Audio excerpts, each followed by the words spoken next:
Hello and welcome to another great episode of the Optimize Show. I am David Mamano, your host. Thank you so much, first of all, for watching. We have a new show on every Wednesday morning. And if you're seeing this for the first time, subscribe to us on YouTube, like us on LinkedIn and Instagram. You get notified of every new episode. We're trying to just share best practices with great leaders, like my guest today. And as they say, the high tide raises all the ships. That's what we want to do with all the great guests helping us to learn about optimizing different parts of their business, life, etc. So today on the show, I have, wow, you're going to learn a lot today. We're going to have fun, as you can maybe see by some of the stuff I've never had like fun stuff on the show before here, so very excited. But my guest today is a friend, and she's doing some great things in our community, which you're going to hear. And I want to welcome Ozge Kantas to the Optimize Show. Hi. Welcome. Well, it's a pleasure to be here with you. Ozge, so glad to have you here. You are a full-time professor. I am. At the prestigious St. John Fisher University. Yes. Right here in lovely Rochester, New York. My daughter goes there. I am waiting for her to be one of my students eventually. Yes, she is in the business school. And you are a very unique professor. So you are a professor in psychology. Yes. And a lot of times that's all professors do, right? They teach and they do research, but you bring it to a new level, right? So you want to do more. You bring all of your knowledge and you create strategies for businesses on using psychology in the workplace to grow culture, leadership, results, innovation. And a lot of it is by having fun. Yes. Hence, we're going to get into this, right? She might punch me out. We'll see what happens. We'll see. How will you decide to choose it? For me, I'm big with that. You know, I've done a lot of stuff with having fun in the workplace. So we're like two peas in a pod when it comes to that. So we're going to have a lot of fun. So you also you have your own company, your own like kind of a consulting company, where you go into training company. I like that. Where you go to companies and you help them with growth, you help them with development and well-being, among many other things. And I know some of the companies that you've worked with, and they all love you and have great things to say about you. So, and you are a speaker because they're having fun. And people think like, oh, it's fun. It's a nice to have. It is a must these days, because people want to enjoy the workplace. It's not like it was 30 years ago. It was a job, and you go there to work and you come home. People really want to feel a connection to their workplace, right? It was always like this, but even after pandemic, especially, it became like an existential emergence that, like, oh wow, what are we doing? Like, so then people realize that this is already there in their nature, to have joy, to have zest, and to have a meaning and purpose at workplace. And for so long, it has been constructed as work-life balance, as if they're apples and like bananas to weigh out each other.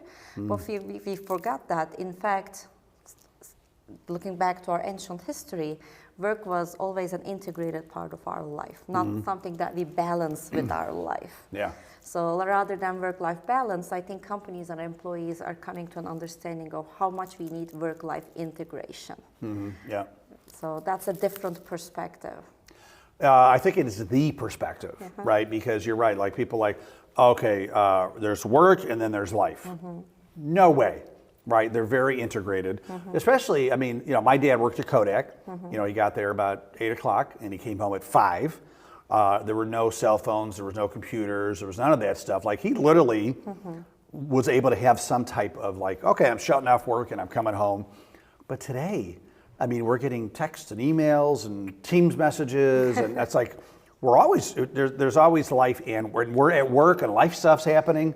Right? Still, like in this attention economy, with so many pings, dings, and notifications from work and from life, not all of them are flourishing for us. Some of them are draining for us. Yeah. And like I'm a motivation researcher. I do research about motivation and well-being. And when we say motivation, people understand about like go, go, go, push, push, push, do, do, do. Yeah. But motivation is not only about the quantity of how much you want to do something or how much you think you have to do something. It's about why and how you want that thing. So it's not about the quantity, it's about the quality of motivation.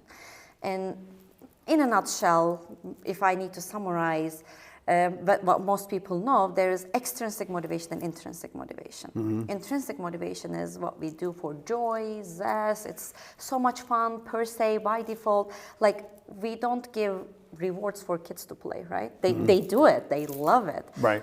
And plus, if you reward them, they lose their interest, they lose their inherent motivation to do those things because it becomes an extrinsically rewarded thing.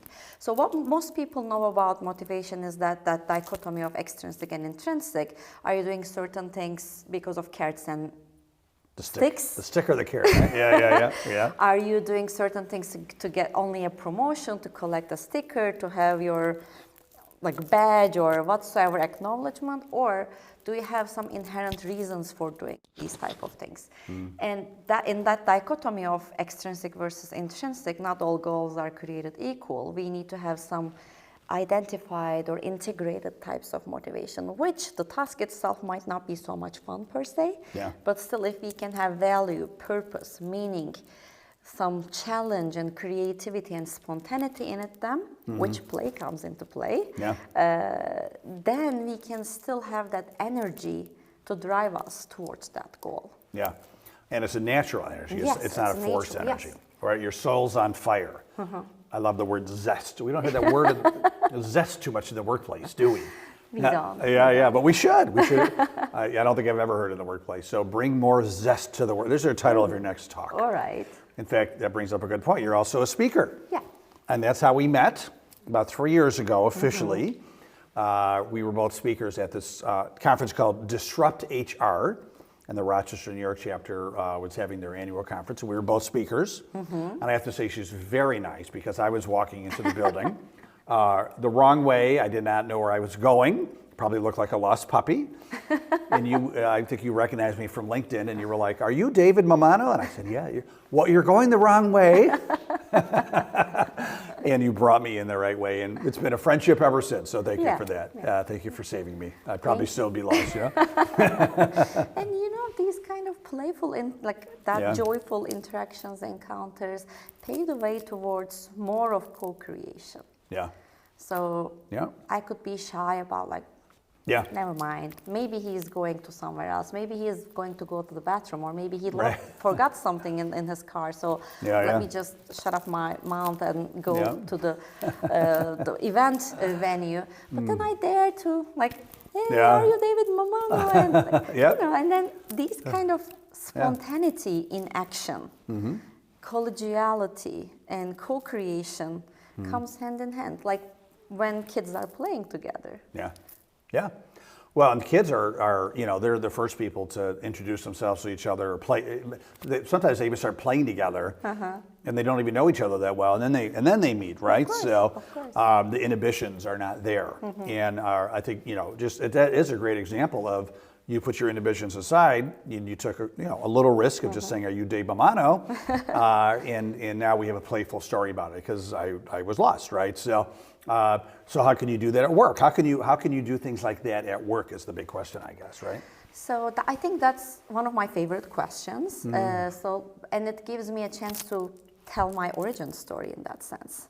As a therapist, as a psychologist who worked a lot with kids back then, when I first graduated, I worked in kindergartens, daycare, preschools a lot. And that gave me an understanding of what play means to kids by observing their free play, their natural play.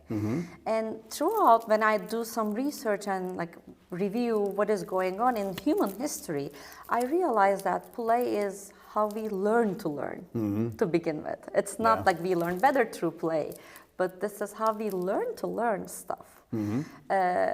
Naturally, anthropologically, socially, and psychologically, and biologically, we have that innate drive to play it out, play something, test something, experiment certain things. And in the words of Albert Einstein, play is the ultimate form of research. So think about yourself as a caveman, for example, and assume that you are the one who figured out the tire. The round-shaped rock. Yeah. Actually, that was one of my relatives. We traced it back. Likewise.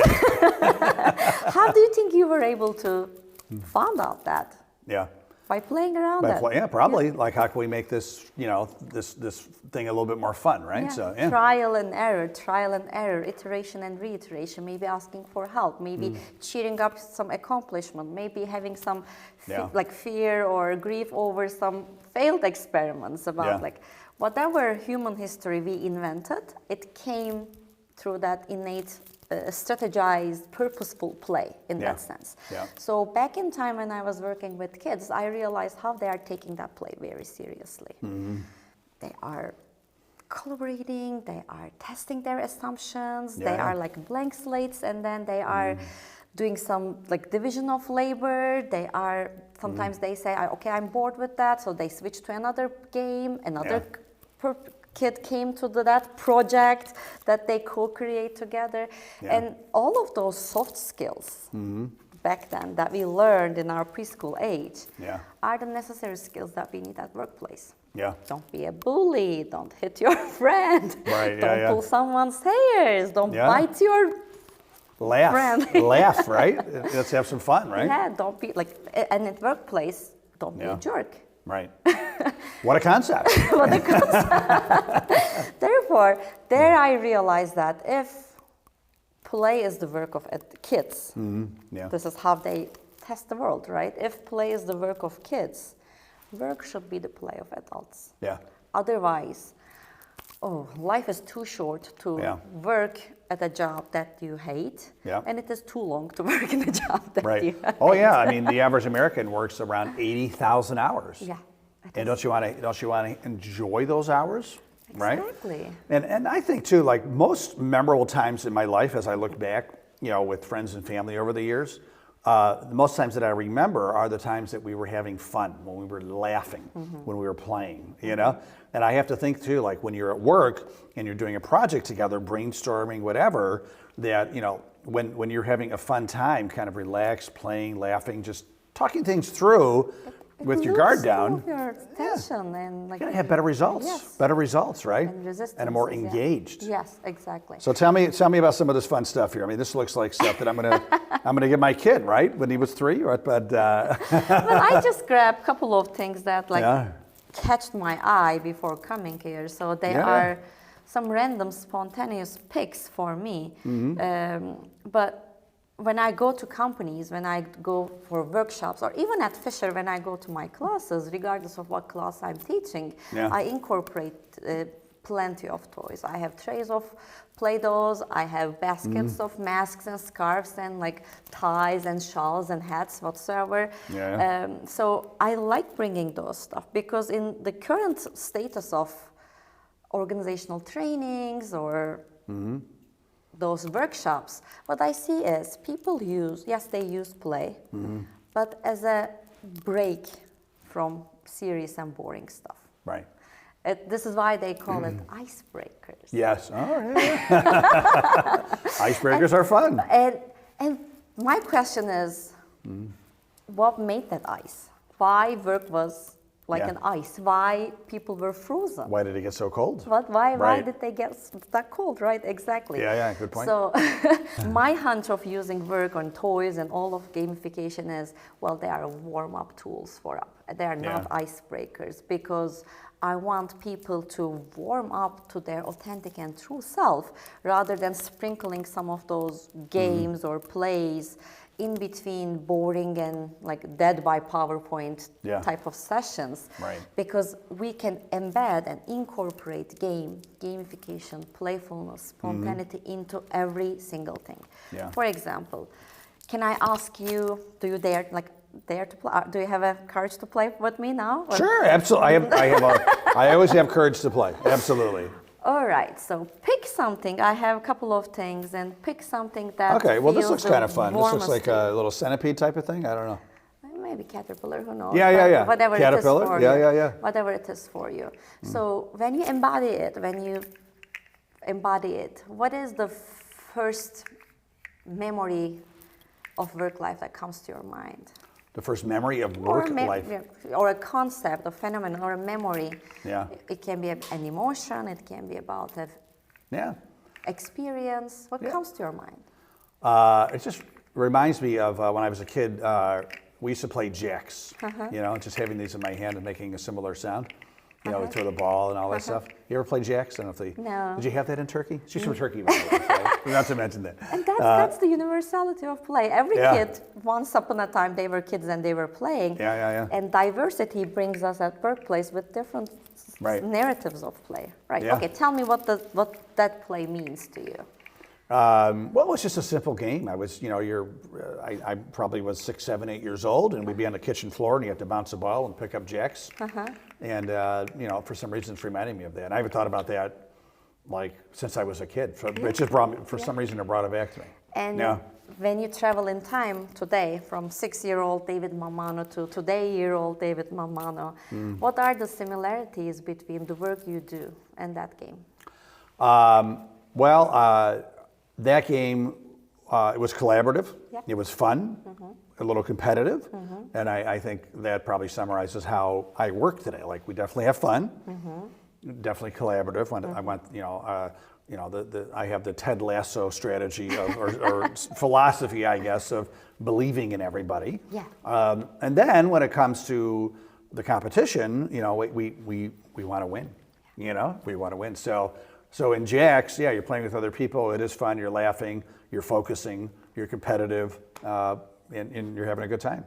So, and then this is, I think, can I add something? And correct me if it is wrong. It is colorful. What I see, it is colorful. Very colorful. Yeah. It is versatile in terms of movement. Yeah. So you have that flexibility and adaptability in the way you work with different people. Yeah, that's true. Different strategies. So you're not rigid in terms of the way you do. I can work with the stiffest, curmudgeon, we'll say, and someone like you who's just fun and more like me, right? And everybody in between. You have to. I think you do as a leader. You have to be adaptable and more of a chameleon, right? So So here you go. Look at how that childhood game connects with your work style today. Right. And if you picked something else, this could be. Well, I got to pick this. I mean, right? I mean, this will sit here big time. All right. Let's assume we are a client care company here. A what? Client care, customer care company. Okay. And here we had a very tough week. We are very sad that that's the end of the week, and it is a very tough week. And I bring this as a leader to the table. Yeah. And I'm asking my team, who or what do you want to punch this week? Yeah. And then how about my teammates putting some sticky notes on that, like anonymous sticky notes, like that client or this stakeholder, this person from blah, blah, blah, blah, blah, blah. Or you just hope as a leader they don't put you on there. Or maybe me. So as a leader, we need to be courageous in terms of that. So, and it is such a symbolization, concretization of our angers or frustrations and fears in a safe zone. But it has to be handled carefully because no one wants to be punished for the way they reveal their emotions at the workplace, right? But rather than really showing off that anger, frustration, fear, or angst towards the recipient of that, how about if we create in that maybe 30-minute meeting, 45-minute meeting, whatsoever, a safe zone to understand what is behind our emotions. Maybe, let's say, I said, I'm very angry to that new, after that new product launch, how our clients started complaining about ABC. Right. I'm very angry because I put so much effort. It took so much time for us to put that new version of the product, and that customer complaints does not give any justice to our effort and labor for so long. Right. So it immediately, that glow helped me to unpack what is behind my anger. I feel I am not seen. So how am I going to use this strategy? Maybe what we are doing in the backstage was not visible at the front stage to our customers. How about sending a newsletter or an email about, hey, we worked a lot, we did this and this, our aim was this and this, but it looks like it didn't match your needs. And we are inviting 10 people for a focus group. Right. Yeah. All of a sudden, when I understand my need through that play, it turned out to be a user experience or customer experience research. And a way to communicate and connect and co-create. Because customers love being a part of their user journey, right? Right. Yeah. Just as an example. Very good. Very So good. I am not sprinkling play into in between boring or boring but Right. serious stuff. Sure. Yeah. I am using it as a cement, as a building block of how can we make things joyful and funny. Right. And important, and they can still be important. Yeah. It doesn't devalue how important or how serious it is. It just brings home the message deeper and more memorable, and in a different ways. I think it's helping people kind of connect their synapses in a different way of solving the problem. Exactly. Right? Yeah. At Fisher, I have a course called Playfulness. It is a professional and personal development course. And I understand why even students struggle, not like set aside these corporate people. Yeah. At the beginning, even my 17, 18, 19-year students can also struggle to play because the school system does not equip us to keep that spontaneity. Yeah. But that standardization and raising the new workforce as to be a part of the system rather than little teeny tiny innovators or entrepreneurs of their own kind. Yeah. The schooling system tries to standardize everything with so much instructions, so much guidelines or manuals or rubrics or etc. This is why I tell my students, I don't need your assignments. And even for that playfulness course, they come to me and asking, well, professor, tell us how exactly we should do this. Yeah. Who am I to tell you the way you need to play? Right, yeah. After you graduate Don't in frame work it, life, right? Yeah. there will be no one giving you all of those instructions. You need to play it out. You need to play it out. Yeah. But it shouldn't be a high-stake experimentation. Right. For my students, I give them that safe space that as long as you try, as long as you play, you will master it. Yeah. I love that. Well, and there's a saying, you could give a man a fish, a fish dinner, or you could teach him how to fish. Yeah. Right? So you're teaching them how to fish. Exactly. Right? So I love that. And it could be as simple too. So, when I was running my company, we would have meetings and I would try to spice them up a little bit. Where, I would have somebody, I would assign somebody to tell a clean joke to start off the meeting. Oh yeah, that's an important part because not every game is peaceful to everyone's soul. Right. So there are situations where people in the workplace were saying, "Oh, I was just joking. Oh, I was just did this and this." So it has to be peaceful. Yeah, a good, clean, wholesome joke. Within limits. It needs to be scalable. It needs to be relatable. People need to relate over that. It is not about, but I find it funny. But he or she or they don't find it funny. How about this? Right. Yeah. No, I tell people when I give talks about professionally putting humor in the workplace to use jokes, but if your jokes start out with hey, a priest, a rabbi, and a man are going into a bar, probably not the right joke to tell at the workplace. Let's back it up a little bit, right? And we used to have what we would do is we would take a break in the middle of the meeting and we'd have a dance contest. And whoever danced the best, I would give a gift certificate to. So there was a little reward for it. So then they're really competitive on getting down. So. And that competition needs to be inclusive competition. Oh yeah. For example, it could be about everyone likes to win, but no one wants to compete when it is for sure they're gonna lose. Right. So that's from our nature. We have that push and pull towards certain things. So rather than making it an ecosystem motivation, I'm gonna win and everyone will lose, that's not a playful nature. Right, this is not an Olympic game. Right. Plus, even in Olympic games, this is what we are seeing nowadays, mental health, psychological safety. Oh, sure, And that co-creation and cheering up each other is how important it is. This is, we are seeing it. So therefore, it's not about I win, everyone else lose, but it is about win-win. It's about creating that ecosystem of everyone else is leveraging each other. So I work with international companies, global companies for their HR technologies or well-being perks or employee well-being journeys. So the first thing that comes to their minds is, let's have a competition, let's have a challenge, let's have a contest of this and this. And my question, Yes, and will everyone win eventually? Right. Yeah. How about making it like the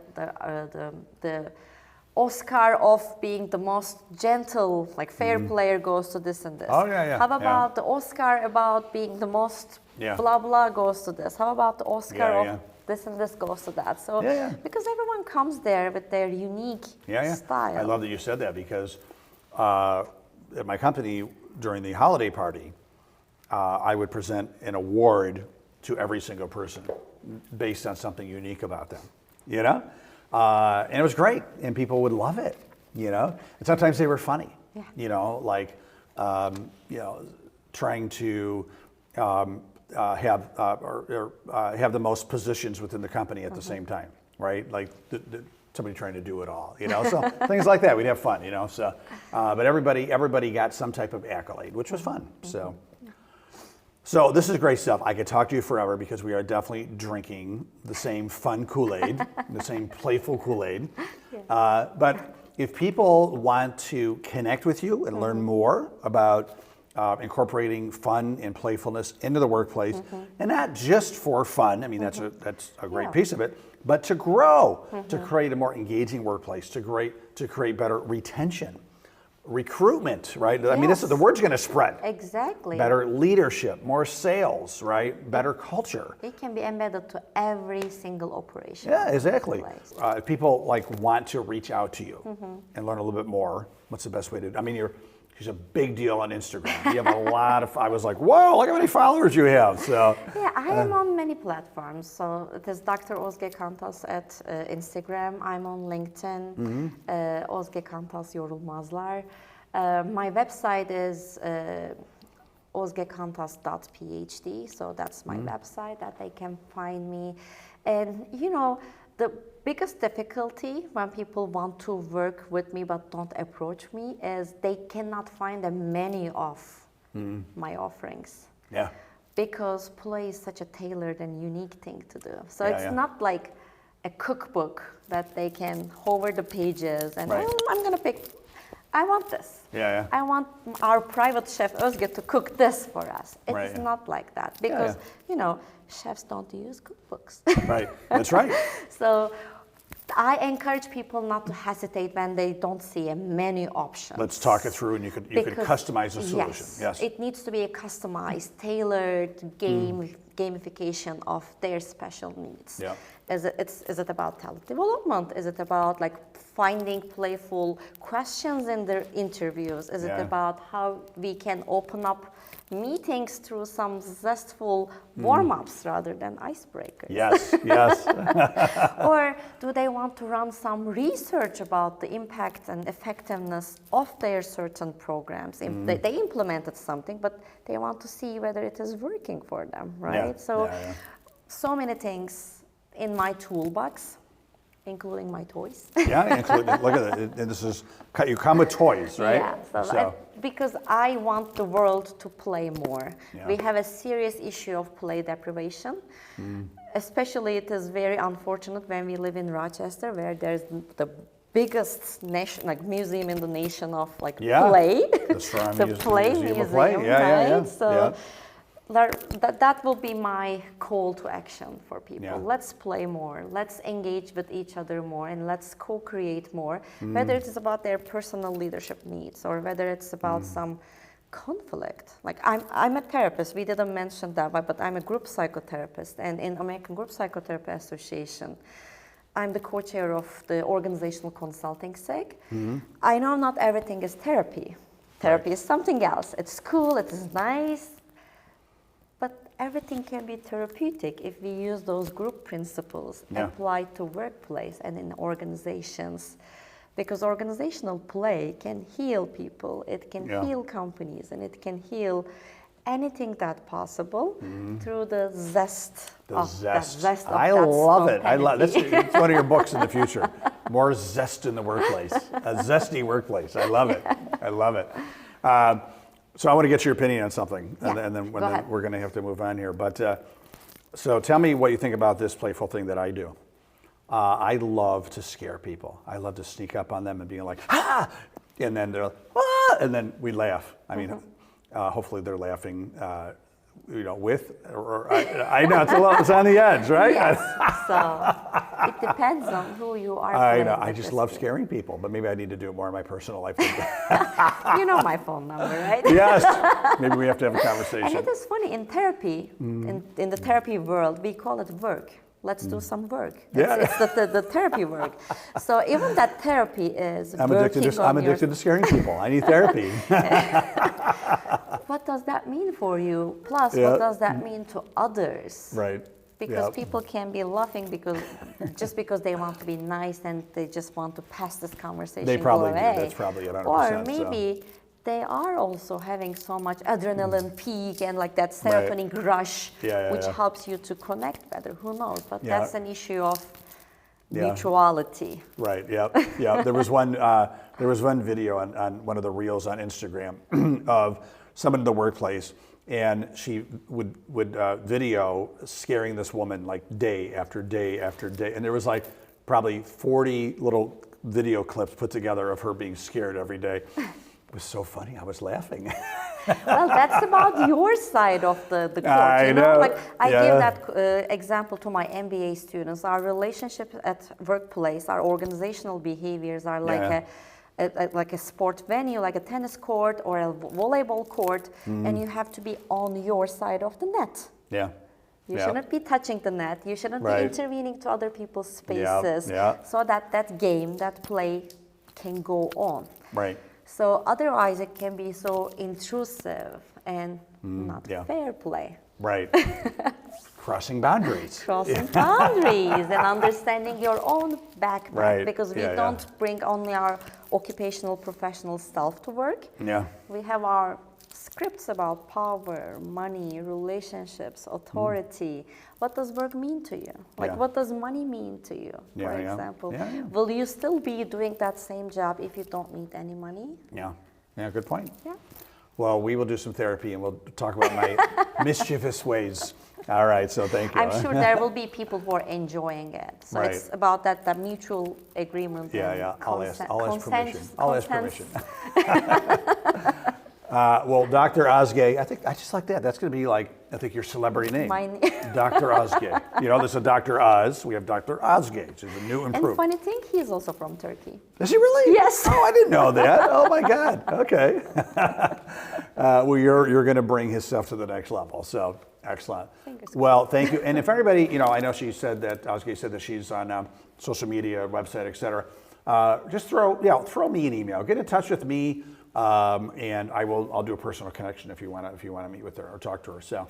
Ozge, thank you so much. Thank you Appreciate for you. playing with me. Absolutely. And let's finish with that. We're going to have more fun. This is so classical. What's shaking it? hands. Yeah, yeah. This is so classical. Oh, okay. How about? Oh, so nice. Thank you so much for being on the show.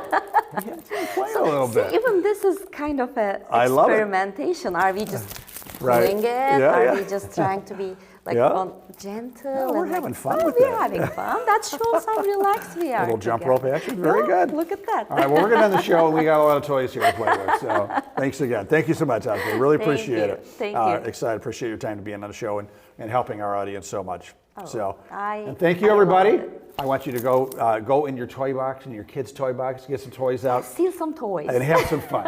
Exactly. Thank you so much for watching another episode of The Optimize Show every Wednesday morning. And again, please spread the good word, like us, love us, share us, all that good stuff. Thank you so much, and make sure to Stay playful. and stay awesome.